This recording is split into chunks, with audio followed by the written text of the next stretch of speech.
What's up, guys? I'm gonna do a quick video, or not necessarily a quick video, but an install video on the Wraith Aero stock.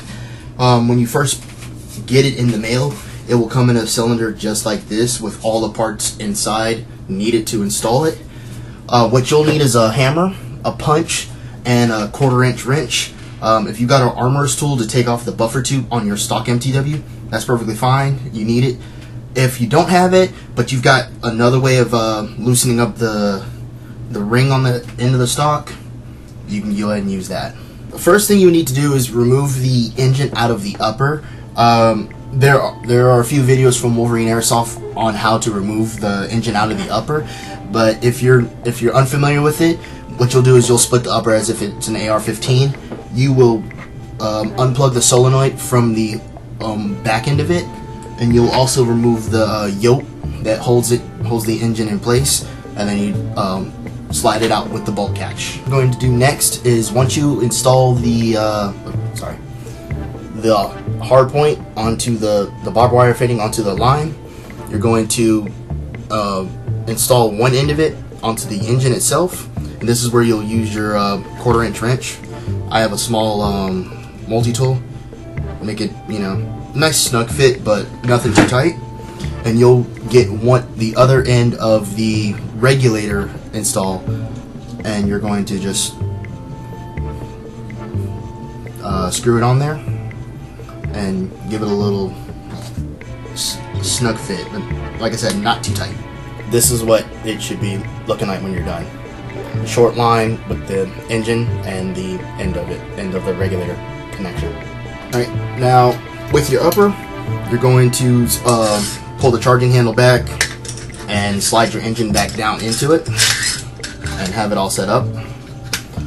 Before you fully put it back together on this end, you're going to take your the solenoid plug in, and you're going to run the line through.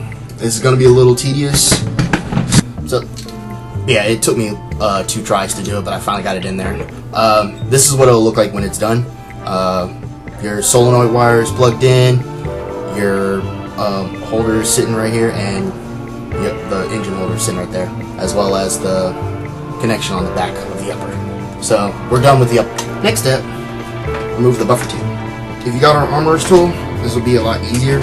If not, a hammer and flathead, just slightly tap it until the thing's loose, and just unscrew it.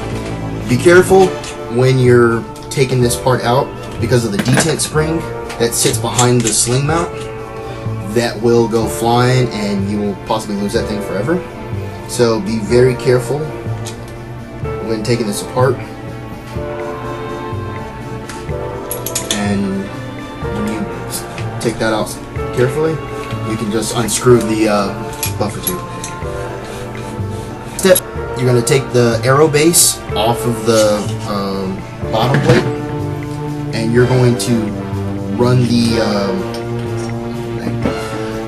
you're going to set the regulator and screw it into the receiver itself, making sure that the slot is facing downward, because you want your adjustment screw facing upwards. And when you screw in the regulator itself, make sure that the actual inside of it is flushed, or just a little bit recessed into the receiver. And then from there, you'll add the aero base onto it, set it in place, and you're going to use the castle nut from your stock buffer tube and install it onto the base installed, the retention spring back in, the barrel nut secured on tightly, the edge of the receiver is completely flushed, and the adjustment screw is sitting up. So once all this back together, you'll run your battery line into the grip. Some people prefer the Magpul K2 grip. I personally like the Mission First Tactical, I think either 6 or 9 to 1 grip. Different styles for me. personal preference as far as script wise. So this is what you should have now after putting now to install the upper and lower back onto the Aerostock. Normally you would assemble it just like an AR-15, you know, with the front end, with the front body pin in, and then, you know, rotate it down.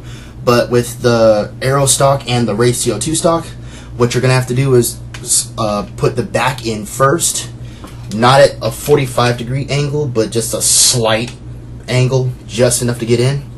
And once it slides in, set it down flat and push straight back, and then you can just push in the body pins. Have it, guys. The Wraith Aero stock installed onto the MTW. If you got any questions, like, comment, subscribe. I'll answer the questions as need be. Wolverine should have a video out on how to do this as well, but I figured since I already had it, and just go ahead and make a video showing the process. This took actually just 5 minutes to do, even though the video looks like it's actually longer per se. That's just because I had to stop and pause and stop and pause, stop and pause, just to show the step-by-steps.